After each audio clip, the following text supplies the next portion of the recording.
Good evening, everyone. So, welcome back to our channel, Science Builders. आणि विद्यार्थी मित्रांनो, आज आपण चर्चा करणार आहोत 2018च्या कंबाईनच्या पूर्व परीक्षेसाठी विचारण्यात आलेली सामान्य विज्ञानावरची प्रश्न.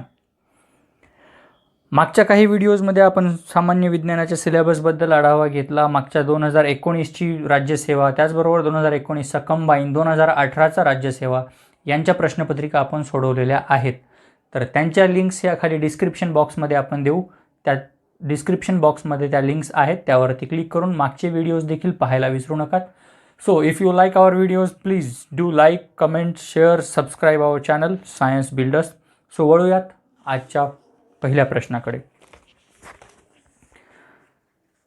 तो पहिला प्रश्न आहे आपला, अंतर्वक्र आरशाच्या किरणाकृती काढण्यासाठी वापरल्या जाणाऱ्या नियमांनुसार खालीलपैकी कोणते विधान सत्य आहे? अंतर्वक्र आरशाच्या किरणाकृती काढण्यासाठी वापरल्या जाणाऱ्या नियमांनुसार खालीलपैकी कोणते विधान सत्य आहे?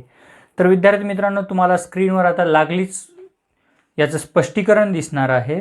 होप सो थोडं क्लिअर असेल. पण विधान पाहूया. विधान काय म्हणतं आपल्याला? अंतर्वक्र आरशाच्या किरणाकृती काढण्यासाठी वापरल्या जाणाऱ्या नियमांनुसार खालीलपैकी कोणते विधान सत्य आहे? पहिलं विधान आहे, जर आपाती किरण मुख्य अक्षाला समांतर असेल तर परावर्तित किरण मुख्य नाभीतून जातात. आणि दुसरं विधान आहे, जर आपाती किरण मुख्य नाभीतून जात असेल तर परावर्तित किरण मुख्य अक्षाला समांतर असतात.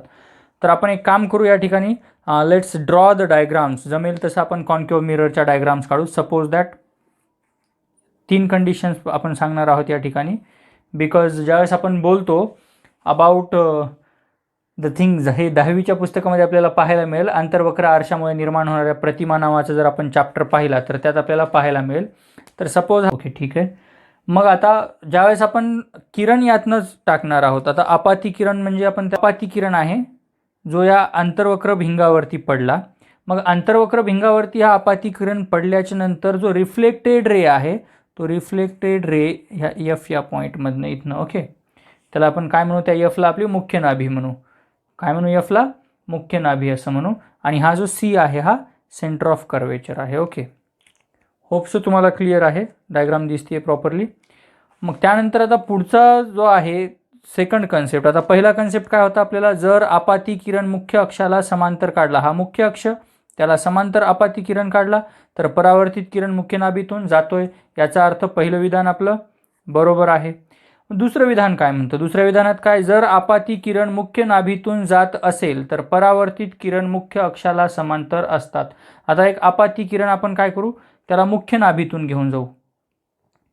जर आपाती किरण मुख्य नाभीतून जात असेल तर परावर्तित किरण, हा आपाती किरण आहे, ह्या एफ या बिंदूतून म्हणजे आपल्या मुख्य नाभीतून हा जातोय.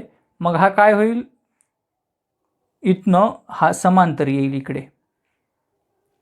हा मुख्य नाभीतून जेव्हा जातो हा कशाला असेल? इकडं समांतर असेल. म्हणजे मुख्य नाभीतून गेला तर हा जो रिफ्लेक्टेड रे आहे, रिफ्लेक्टेड बॅक रे, तो कुणाला?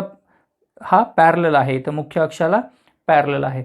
मग त्यानंतर एक तिसरी स्टेट आहे आपल्याला. तिसरी स्टेट काय याच्यामध्ये? म्हणजे हे दुसरं देखील आपलं विधान अगदी अचूक आहे.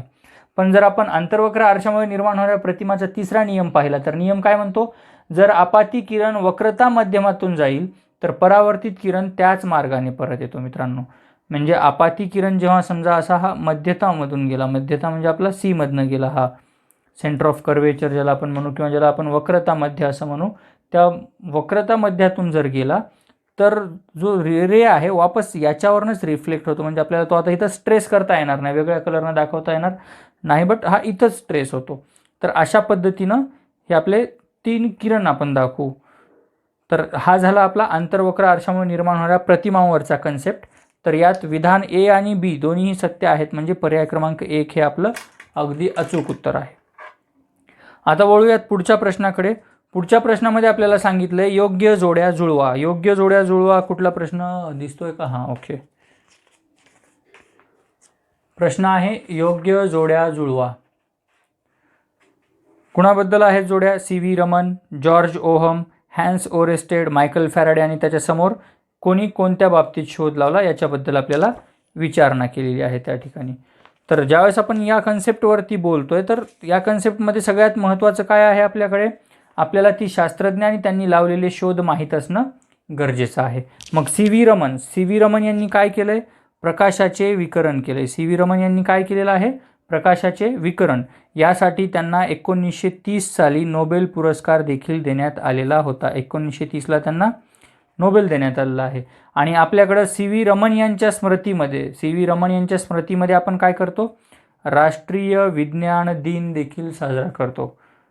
सी व्ही रमन यांच्या स्मृतीत आपण राष्ट्रीय विज्ञान दिन देखील साजरा करतो. मग आता हा राष्ट्रीय विज्ञान दिन कोणत्या दिवशी साजरा करतो आपण? 28 फेब्रुवारी. त्यांनी हा शोध कधी लावला होता? 28 फेब्रुवारी 1928 साली त्यांनी शोध लावला आणि 2 वर्षाच्या नंतर त्यांना प्रकाशाच्या विकरणासाठी नोबेल पुरस्कार मिळाला होता. हे झालं सी व्ही रमनांच्या बाबतीत. त्यानंतर जॉर्ज ओहम कुठला शास्त्रज्ञ होता हा? He was a German scientist. लक्षात ठेवा त्यांची देश देखील.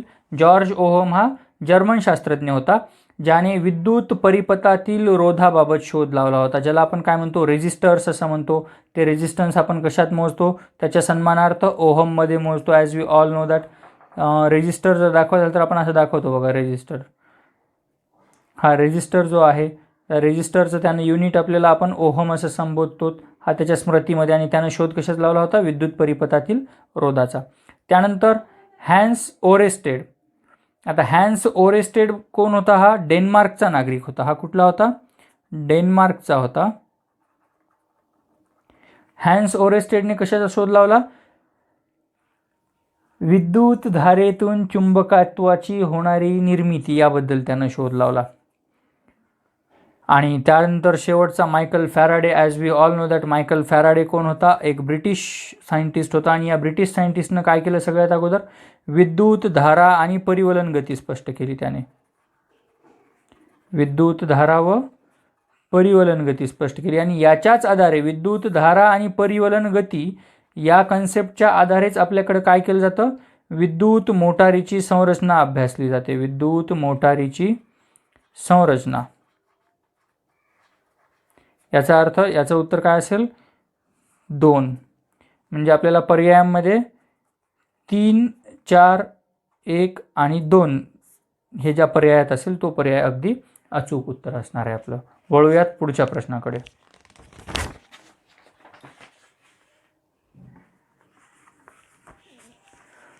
पुढचा प्रश्न आहे,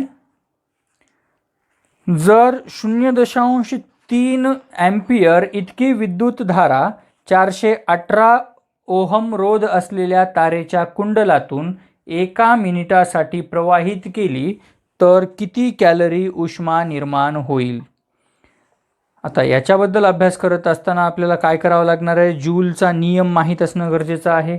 जूलचा नियम काय म्हणतो आपल्याला? We know that 1 calorie is equal to 4.18 joule असं म्हणतो आपण. होप दिसतंय तुम्हा सर्वांना. म्हणजेच वाहकामध्ये निर्माण झालेली जी उष्णता आहे ती उष्णता कशी असणार आहे? आपल्याकडे फॉर्म्युला आहे जूलचा law. H is equal to I² RT upon 4.18 कॅलरीजमध्ये मोजतो आपण त्याला. मग आता इथं गिवन काय काय आपल्याकडे दिलेली माहिती आपल्याला दिलेलं आहे, इथं लिहिणार मी. I is equal to 0.3 ampere एवढा करंट दिलेला आहे. रेजिस्टन्स सांगितलं आपल्याला. R किती आहे रेजिस्टन्स आपलं? 418 ओहम एवढा आहे. आणि त्याचबरोबर आपल्याकडे टाईम दिला आहे. टाईम किती आहे? 1 मिनिट. But remember SI unit second असल्यामुळे त्याचं सेकंदात रूपांतर करावं लागणार. Time T is equal to 60 seconds. मग आता आपल्या फॉर्म्युल्यामध्ये किमती ठेवून द्या. H is equal to I² RT upon 4.18. आयची किंमत ठेवा 0.3चा वर्ग गुणिले आरची किंमत ठेवा 418 गुणिले 60 सेकंद डिवायडेड बाय 4.18. मग आता अगदी बेसिक मॅथमॅटिक्स आपल्या सगळ्यांना माहीत आहे. 3चा वर्ग जेव्हा आपण घेऊ त्यावेळेस काय येईल? तर 0.09 होईल बेसिक मॅथमॅटिक्स. त्यानंतर 418 गुणिले 60 भागिले 4.18. मग आता गणितामधलं दुसरं एक वैशिष्ट्य माहीत असेल आपल्याला. खाली 2 दशांश स्थळे आहेत, वर 2 दशांश स्थळे. दशांश उडाले. 418 आणि 418 कटले. म्हणजे उरलं काय आपल्याकडे? 9 गुणिले 60. ज्यावेळेस आपण हे सोडू त्यावेळेस मिळेल आपल्याला आन्सर 540 कॅलरी उष्मा निर्माण होते. किती कॅलरी उष्णता निर्माण होईल त्या ठिकाणी? 540 कॅलरी उष्णता निर्माण होते. पर्याय क्रमांक 2 हे आपलं अचूक उत्तर असेल. वाटलं तर 1 मिनिटासाठी पॉज घेऊन ते लिहून घ्यात व्यवस्थितरित्या. मग वळूयात आपण पुढच्या प्रश्नाकडे. सर्वसाधारण सूत्र अल्काईनसाठी. अल्काईन म्हटल्यानंतर आपल्या डोळ्याच्या समोर फॉर्म्युला येतो CnH2n. हा कोणाचा फॉर्म्युला असेल? अल्कीनचा असेल. मग त्यानंतर दुसरा एक फॉर्म्युला आपल्या डोळ्यासमोर येतो लागलीच इथं. कुठला? अल्केनचा. हा कोण आहे? CnH2n. अल्कीन आहे. कोण आहे हा? अल्कीन. दुसरा फॉर्म्युला आपल्या डोळ्यासमोर येतो अल्केनचा. अल्केनचा फॉर्म्युला काय आहे? CnH2n+2. आणि अल्काईनचा फॉर्म्युला काय आपल्याकडे? CnH2n-2. CnH2n-2 हा कुणाचा फॉर्म्युला आहे? अल्काईनचा फॉर्म्युला आहे. पर्याय क्रमांक 3. मग आता ज्यावेळेस आपण अल्केनबद्दल बोलतो, अल्केनचं सरळ रूप आपण जर घेतलं तर कोण असणार आहे? मिथेन असणार आहे. मग इकडं अल्कीनचं सरळ रूप घेतलं तर इथेन असणार आहे. आणि अल्काईनचं घेतलं तर इथाईन असणार आहे. मग आता यांची रेणुसूत्र वगैरे जी असतात ती CH4. मग एकाचं रेणुसूत्र C2H4 तर तिसऱ्याचं रेणुसूत्र C2H2 असणार आहे. आता मग यांची बॉन्डिंग कशी असते हे देखील तुम्हाला माहीत आहे. सिंगल बॉन्ड असतो इथं CC, इकडं CC डबल बॉन्ड असतो, इकडं CC ट्रिपल बॉन्ड असतो. ओके. मग इतर नावं जी आहेत अल्काईनमध्ये आपण त्या मिथेनला काय म्हणतो? मार्च गॅस म्हणतो. इथेनला आपण इथिलीन म्हणतो. आणि इथाईनला ॲसिटिलीन देखील म्हणतो. याच्या संबंधित एक तुम्हाला चार्ट आता लागली स्क्रीनवरती दिसेल. तर याचं उत्तर काय आहे? पर्याय क्रमांक 3 would be the answer for it. वळूयात आपण पुढच्या प्रश्नाकडे. आपला पुढचा प्रश्न आहे कशाशी निगडीत आहे? हा पुढचा प्रश्न आपला क्रायोलाइट संबंधित निगडीत आहे. क्रायोलाइट, मॅग्नेटाइट, मॅचाइट आणि सल्फराइट म्हणजे योग्य जोड्या जुळवातला प्रश्न आहे हा. आणि या प्रश्नामध्ये आपल्याला यांची ओव्हर्स जी आहेत त्यांचे फॉर्म्युला रेणुसूत्रांशी आपल्याला जोडायचं आहे. तर सगळ्यात महत्त्वाचा आपल्या ओळखीचा कोण आहे यामध्ये? जवळचा, सगळ्यात जवळचा आयर्न असतो सगळ्यात जवळचा ओळखीचा जनरली. तर आयर्न ओळखीचा आहे. याचा अर्थ काय? आपल्याकडे आयर्नचे, फेरसचे जे ओव्हर्स आहेत ती ओव्हर्स कोणती? त्यापैकी मॅग्नेटाइट दिलाय का इथं? हो दिलाय. मॅग्नेटाइट आयर्नसोबत. मग कोणासोबत? Fe3O4. मॅग्नेटाइट म्हणजे कोण येतो? Fe3O4 हा आयर्न ओव्हर म्हणू आपण याला. मग त्यानंतर पुढचा प्रश्न काय म्हणतो आपल्याला? पुढचा काय आहे यातला ओळखीचा? क्रिओलाइट आहे. आपल्या क्रिओलाइट कोणाचा आहे? सोडियमचा ओव्हर आहे. क्रिओलाइट कोणाचा ओव्हर आहे? सोडियमचा. सोडियम कुठं आहे पर्यायामध्ये? इथं आहे NaAlF6 सोडियम ओव्हर. मग मॅलाचाइट हा लक्षात ठेवा कॉपरचा ओव्हर आहे. कॉपरचा ओव्हर आहे बट त्याच्यासोबत हायड्रॉक्साईड असतो म्हणून काय म्हणू आपण त्याला? CuCO3CuOH taken twice it is a copper over. आणि शेवटचा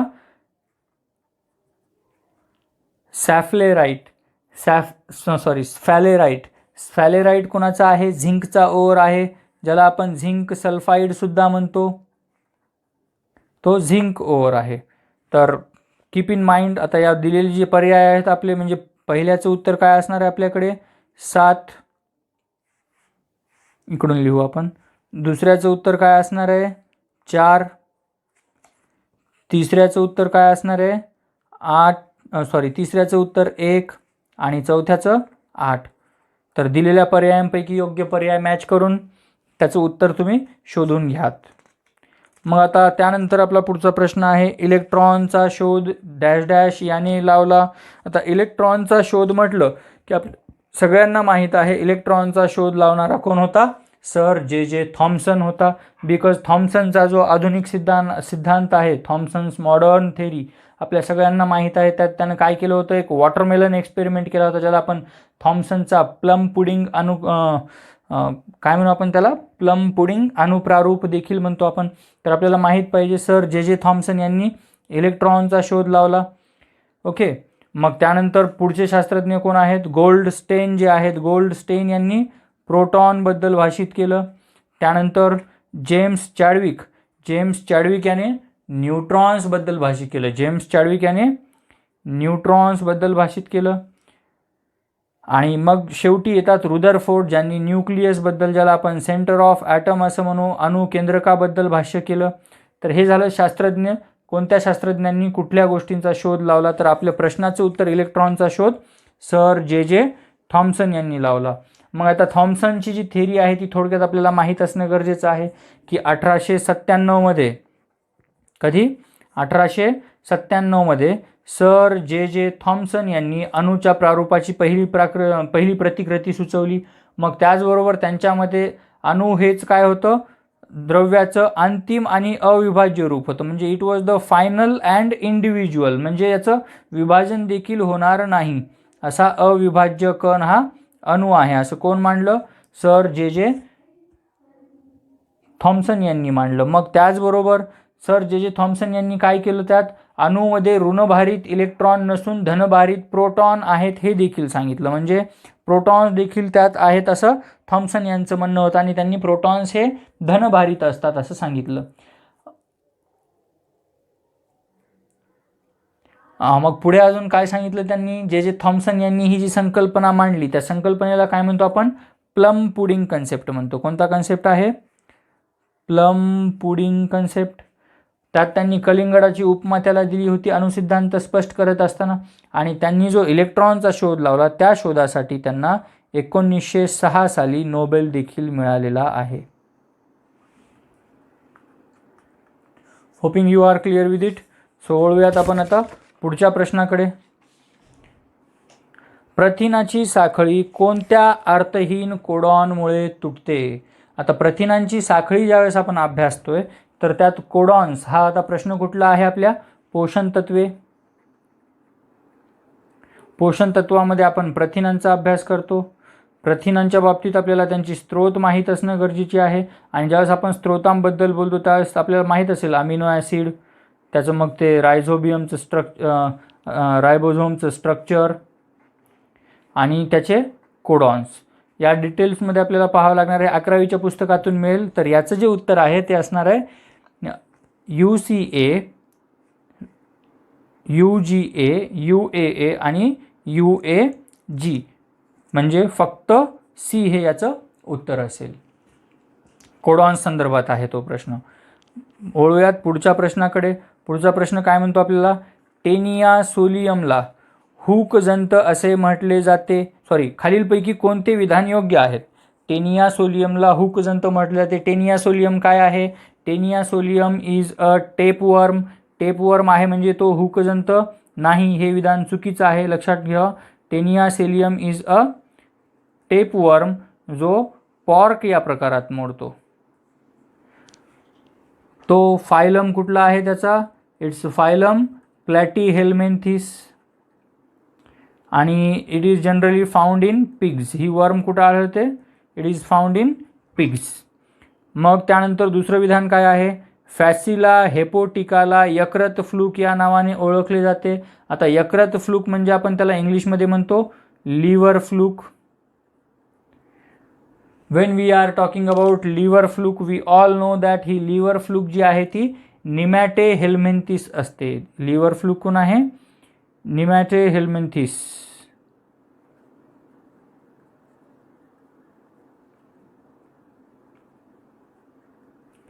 आणि याचं फायलम निमॅडो, याला निमॅडो देखील म्हटलं जातं. तर obviously it is found in liver only. हे म्हणजे जनरली मानवाच्या जास्त नसतं बट इतर प्राण्यांच्या वगैरे असतं. त्यामुळे हे विधान बरोबर आहे. पहिलं विधान चुकीचं होतं. तिसरं विधान काय म्हणतं?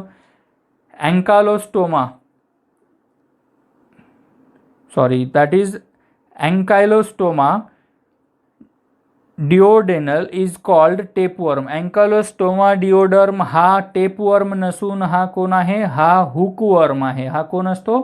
हुकवर्म. म्हणून हे देखील विधान चुकीचं आहे. आणि शेवटचं विधान काय म्हणतं आपल्याला? नेरेस चिल्कायएनेसिस हे सामान्यतः चिंधीजंत असे आहे. चिंधीजंत म्हणजे त्याला रॅगवर्म म्हणतो आपण. Obviously it is correct because हा ॲनिलिडाचा सदस्य आहे. आणि हा रॅगवर्मच आहे, त्यामुळं हे विधान बरोबर आहे. म्हणजे आपलं विधान ब आणि ड हे बरोबर आहेत. फक्त ब आणि ड, बी अँड डी. पर्याय क्रमांक 2 हे आपलं उत्तर असेल. So hoping you are clear with it. वळूयात पुढच्या प्रश्नाकडे. पुढचा प्रश्न कशाशी संबंधित आहे आपल्याला? ब्रुनर्स ग्रंथी. पुढच्या प्रश्नाशी रिलेट करू आपण ब्रुनर्स ग्रंथी. मग आता जेव्हा आपण ब्रुनर्स ग्रंथी म्हणतो, ब्रुनर्स ग्रंथी म्हटल्यानंतर आपल्या सगळ्यांना माहीत असणं गरजेचं आहे की हा आपल्या चयापचयाशी निगडीत प्रश्न आहे.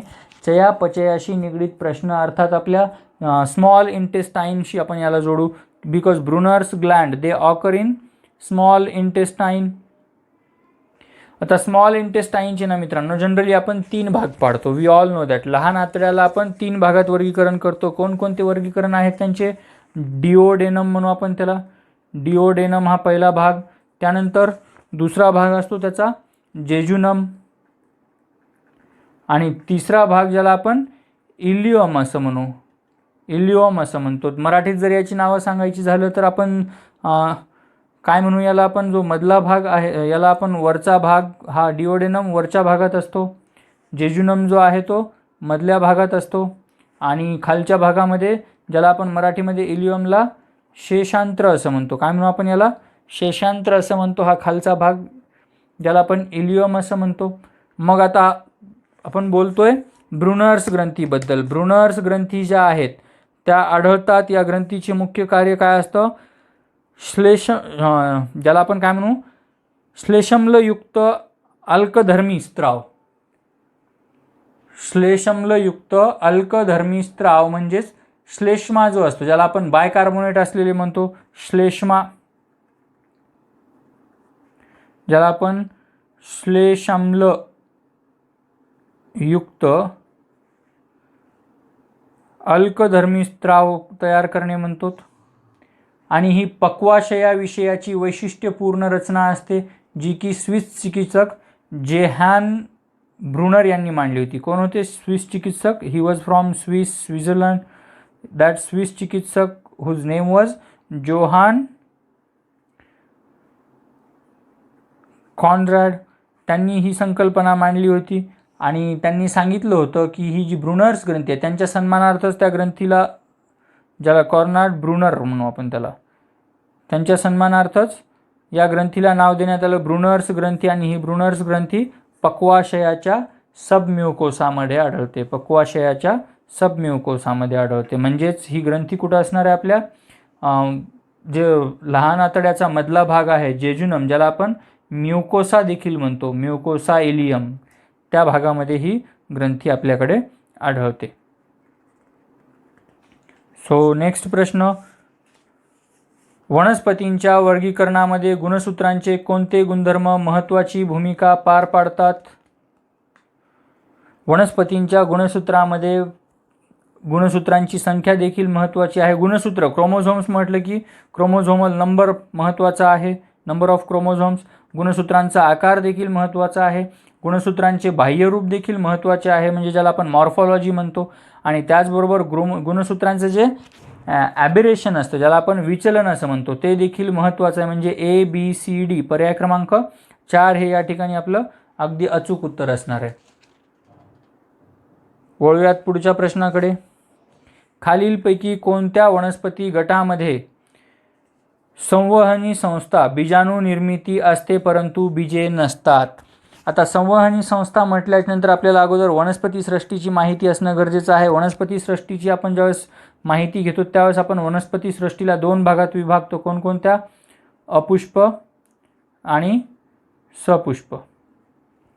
मग ज्यावेळेस आपण अपुष्प आणि सपुष्प वनस्पतीबद्दल बोलतोय त्यावेळेस आता आपल्याला इथं प्रश्न विचारला आहे, कोणत्या वनस्पती गटामध्ये संवहनी संस्था बीजाणू निर्मिती असते परंतु बीजे नसतात? बीजे नसतात म्हटल्याच्या नंतर आपली जी सपुष्प वनस्पती आहे, ज्याला आपण बीजपत्री म्हणतो, यांचा प्रश्नच येत नाही. मग आता अबीजपत्री म्हणजे अपुष्प, अबीजपत्री त्याला आपण म्हणू अपुष्प. अपुष्पचा जेव्हा आपण अभ्यास करतो त्यात 3च आहेत. कोणकोणत्या आहेत? आपल्याकडे आहेत पर्यायामध्ये. पहिला असतो थॅलोफायटा, दुसरा असतो ब्रायोफायटा आणि तिसरा असतो टेरिडोफायटा. मग आता जेव्हा आपण यांच्याबद्दल बोलतोय, कोणत्या गटामध्ये संवाहनी संस्था असतात, तर थॅलोफायटा, ब्रायोफायटा आणि टेरिडोफायटाचे आपल्याला कार्य माहीत असणं गरजेचं आहे. मग आता या ठिकाणी आपण टेरिडोफायटाचा अभ्यास करू. टेरिडोफायटा या स्वयंपोषी असतात. मूल, खोड व पाने लहान पर्णिकांच्या स्वरूपात असतात. त्याचबरोबर या वनस्पतींमध्ये संवाहिनी ऊती असतात. टेरिडोफायटामध्ये काय असतात? संवाहिनी ऊती असतात. म्हणजे पर्याय क्रमांक आपला 2 असणार आहे याचं उत्तर, टेरिडोफायटा. मग आता टेरिडोफायटामध्ये युगात्मक निर्मितीमध्ये लैंगिक प्रजनन, तर बीजाणू निर्मितीमध्ये अलैंगिक प्रजनन होत असतं. टेरिडोफायटामध्ये फुले आणि बिया नसतात. त्याचबरोबर सहसा या वनस्पती जमिनीवर आढळतात आणि टेरिडियम वनस्पती गुरांचे खाद्य म्हणून वापरतात. टेरिडियम वनस्पती ज्या आहेत, म्हणजे ज्या टेरिडोफायटाज आहेत, त्याला आपण गुरांचे खाद्य म्हणून देखील बऱ्याच ठिकाणी वापरतो. वळूयात पुढच्या प्रश्नाकडं. पुढचा प्रश्न आहे late blight of potato. Late blight of potato या नावाने ओळखला जाणारा वनस्पती रोगास लेट ब्लाइट ऑफ पोटॅटो या नावाने ओळखल्या जाणाऱ्या वनस्पती रोगास खालीलपैकी कोणती फंगल जैविक वनस्पती कारणीभूत आहे? आता हा ॲग्री क्षेत्राशी निगडीत प्रश्न आहे, ज्यात आपण वनस्पती जीवशास्त्रामध्ये त्यांची वनस्पतींची रोग बनतो, वनस्पतींच्या रोगांशी संबंधित. तर आपल्याला यात काय काय माहीत असणं गरजेचं आहे? कीडनाशके, कीटकनाशके आणि तणनाशके. प्रश्न कुठला पडलेला आहे? पिकांवरला आहे, म्हणजे पीक आणि पिकांवरील रोग आणि त्यांचे उपचार माहीत असणं गरजेचं आहे. मग आता आपल्याला रोग कोणता विचारला आहे? Late blight of potato. Late blight of potato हा जो रोग आहे, इट इज कॉज्ड बाय कोणत्या ऑर्गॅनिझममुळे होता हा? फायटोफ्थोरा इन्फेस्टन्स. फायटोफ्थोरा इन्फेस्टन्स म्हणजे पर्याय क्रमांक 1. हा जो आजार आहे तो कुणाकुणामध्ये दिसतो? बटाटा आणि टोमॅटो यांच्यामध्ये दिसतो. मग याचबरोबर आपल्याला बाकी जी दिलेली आहेत त्या बाकीच्यांबद्दल देखील माहिती असणं गरजेचं आहे. आता त्यापैकी इथं जे दिलं आहे आपल्याला पायथियम स्पीसीज ज्या आहेत, इथं रूट रॉट नावाचा आजार होतो. रूट रॉट म्हणजे मुळा सडतात. हा आजार बुरशीजन्य आहे. कसा आहे हा आजार? बुरशीजन्य आहे. त्यानंतर इथं दिलं आहे आपल्याला कोलेटोट्रायकम. कोलेटोट्रायकम कसा आहे आपल्याकडे? कोलेटोट्रायकम हा लीफ स्पॉट डिसीज आहे. लीफ स्पॉट डिसीज म्हणजे पानावरती चट्टे पडतात, ठिपके ठिपके फळावर पानावर डाग पडतात, ज्याला आपण ठिपकेयुक्त डाग असे म्हणतो. सहसा आपण डाळिंबावर वगैरे किंवा इतर कुठल्या वनस्पतीच्या पानावरती हा आजार पाहतो. हा देखील बुरशीजन्य आहे. त्यानंतर आपण बोलू अल्ब्युगो कॅन्डिडाबद्दल. अल्ब्युगो कॅन्डिडा हा आहे व्हाईट रस्ट डिसीज.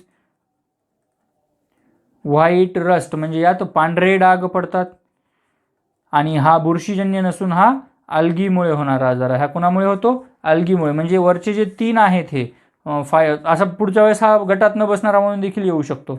म्हणजे फायटोफ्थोरा इन्फेस्टन्स, पायथियम स्पीसीज आणि कोलेटोट्रायकम हे बुरशीजन्य आहेत, तर हा अल्गीजन्य आहे अल्ब्युगो कॅन्डिडा.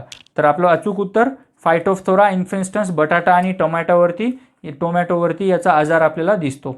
वळूयात पुढच्या प्रश्नाकडे.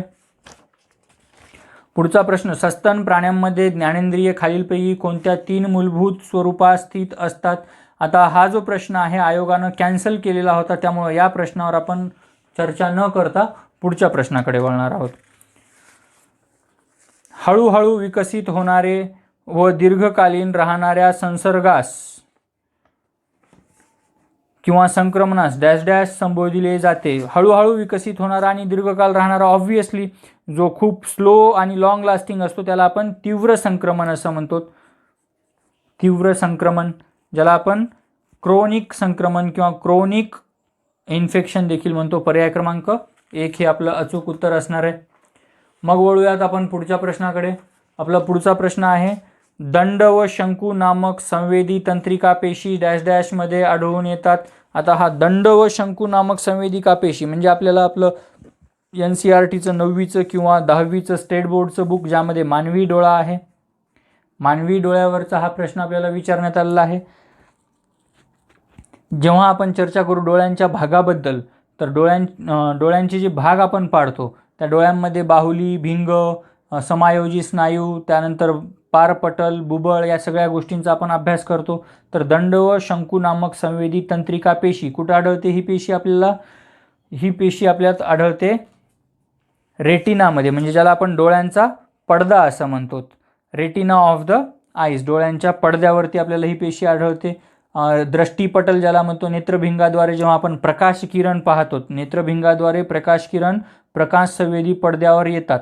म्हणजे समजा हा प्रकाश किरण आहे, नेत्रभिंग आहे हे, आणि या नेत्रभिंगातून प्रकाश किरण काय होतात, हे आत येतात आणि जो प्रकाश संवेदी पडदा असतो यामधला प्रकाश संवेदी पडदा, तर त्या प्रकाश संवेदी पडद्यावरती म्हणजे दृष्टी पडद्यावरती पडतात आणि या पडद्यावरती पडल्याच्या नंतर हा प्रकाश चेतासंस्थेतून मेंदूला संदेश देतो आणि ती आपल्याला वस्तू दिसते. So hope that it is clear. त्याचबरोबर आपल्याला याच्यासोबत जो रेटिनाशी निगडीत आजार आहे, दृष्टीपटलाशी किंवा प्रकाश संवेदी पेशींच्या रचनेशी निगडीत असणारा कलर ब्लाइंडनेस, त्याच्याबद्दल देखील माहिती असणं गरजेचं आहे. ते तुम्हाला स्क्रीनवर दिसून येईल. तर हे होतं आपलं 2018च्या कंबाईनच्या जनरल सायन्सबद्दलचं स्पष्टीकरण. जर व्हिडिओ आवडला असेल तर लाईक, सबस्क्राईब, शेअर करायला विसरू नका. टेलिग्रामला सबस्क्राईब करा, सायन्स बिल्डर्स. भेटूयात उद्याच्या व्हिडिओमध्ये.